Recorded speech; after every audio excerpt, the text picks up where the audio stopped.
Hi there, welcome to the Tent News, where the truth comes to light and the stories everyone is talking about are brought straight to you. From shocking confessions and viral social media moments to real life mysteries and trending drama, this is the place where we uncover it all. Now, please watch this video first, and I will be back with the rest of my commentary. Igama lami nguNkosikhona ngiphakela umthakathi ngingokwaNdabandaba. Okay. So, nize lana namhlanje, did you get what you were hoping for? And actually today was this embassy, visiting of the embassy was not the intention of today. We went to court and then decided ukuthi asize sizobona i-embassy sizocela laba abe-embassy ukuthi njengoba kuza umhla ka-30 June sicela ukuthi kube umsebenzi wabo abantu be-embassy ukuthi bethutha abantu babo bebahambisa nokuzobakhombisa futhi nokuzogcizelela ukuthi asikho xenophobic and asikho tribalistic. That's why besihleli phansi sikhuluma nabo as a sign of peace and respect ukuthi sithi siyacela njengoba i-embassy ikhona i-embassy akube umsebenzi wayo ukuthatha bonke abantu bakubo ibahambise akungabe ngathi bayahlaselwa abantu ngoba ikhona i-embassy and i-embassy nje obuyibona nawe ayibiyelwe nge-electric fence yonke indawo akuhlali kunamaphoyisa awu-2000 bayihlalela nje bodwa kanje. Uma ke i-South Africa is xenophobic, why le embassy la? Uma South Africa is xenophobic, why are they still here in the country? We are not xenophobic. We are trying to fix our country. We are standing up as men and saying, sifuna ukulungisa izwe lethu. So ke sicela abantu beke besidedele ngesintu noma ungaya ngisho ezweni labo. They will never perform their rituals while you are there. Can you explain indaba ye-date ye-30 of June? What's that deadline? Why does it exist? We started in January telling abantu bokufika ukuthi they need to give us space, we need to sort out our things ezweni lethu. So ke sithi ngomhla ka-30 June usuku lokugcina sikhuluma nomuntu sithi hamba uye ngakini ngoba thina siyobe sesiqala imisebenzi yethu yangaphakathi ezweni. So ke asifuni ukushayisana nomuntu sibe senza into zethu zangaphakathi ezweni. When you say into zangaphakathi, just tell us more.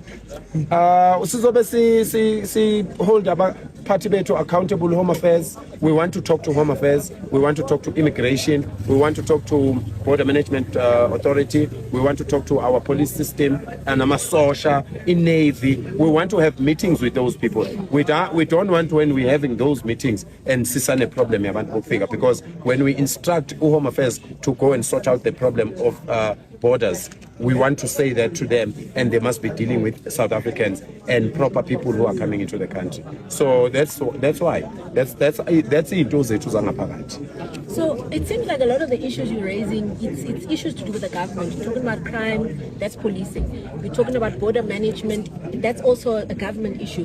Why the focus on the embassies and the immigrants as opposed to the government? Because all these crimes involve immigrants. They involve illegal immigrants and foreigners.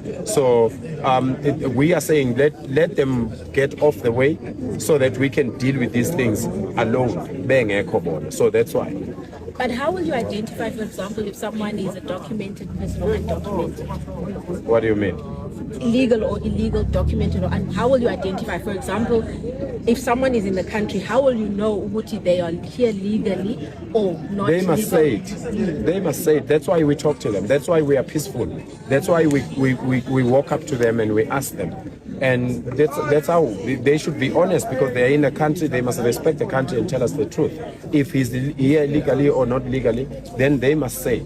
And we are also, when we are working, we also work with police. All our videos are with police. And in small towns, we also invite customs, immigration, and Home Affairs. So, and if we identify them, then we take that list and we send it to Home Affairs.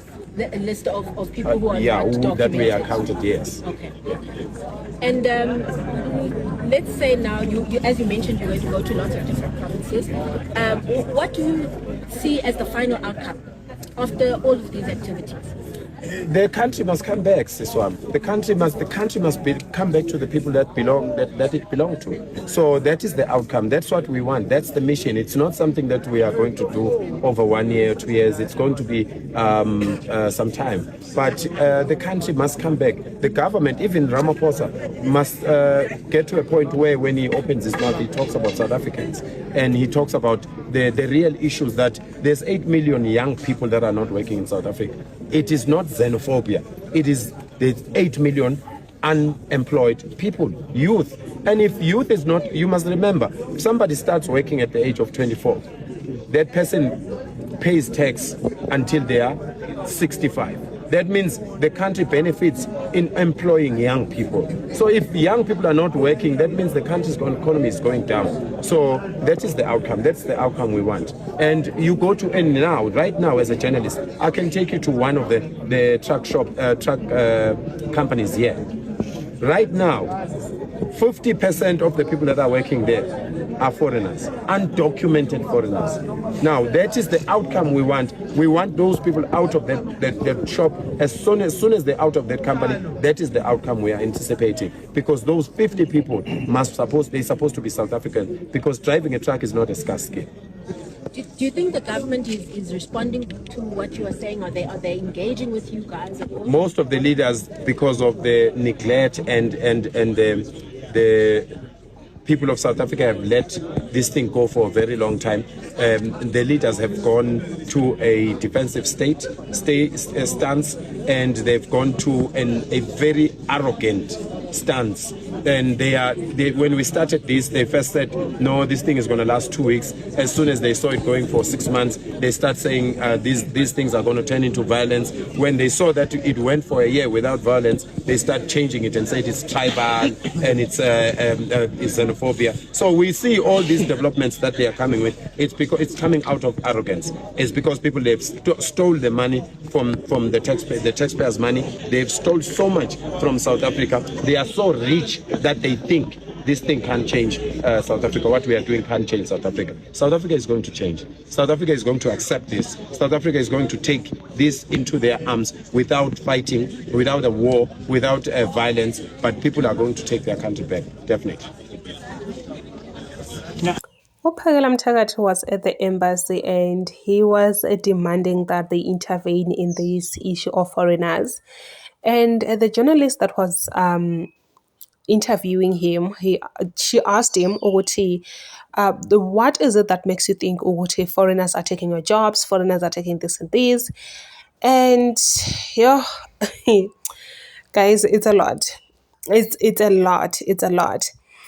Because the questions that was being asked to Ungizwa Mchunu, to Uphakela Mthakathi, are just out of this world. But I'm glad that he stood up, he stood his ground, and managed to respond to all the questions boldly. So one thing that I can say about Uphakela Mthakathi is that he's very confident, and he have that kind of leadership in him. He can lead very, very well, because he was not shaken while responding to the questions. He was responding with confidence, and responding, showing that he knows what he is talking about. And at this point, I'm just like, I don't know. I really don't know. Please comment your thoughts down below in the comment section. Do you think the government will finally take action, or they will just sit back as they've been doing for the longest time now? What do you think about this one?